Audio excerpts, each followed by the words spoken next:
Hello, and thank you for your interest in Cox Reels, the world leader in hose, cord, and cable reel solutions. Right now we're going to discuss an area of similarity along all of our product series. All of our reels are made from steel, no plastics, so it's a solid steel reel, heavy steel.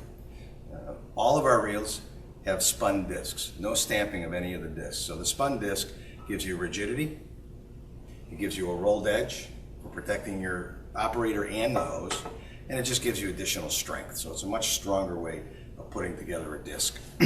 Lastly, all of that steel and the metal spun discs, the barrels, the frames, and all the rest of the components are individually coated with CPC powder coat. That's our own trademark process developed with 40 years of experience. That's right, we've been powder coating for 40 years. With that time, we developed our own lustrous finish, but it's also a better adhering finish, and it's designed to last much longer than even conventional powder coat with wood.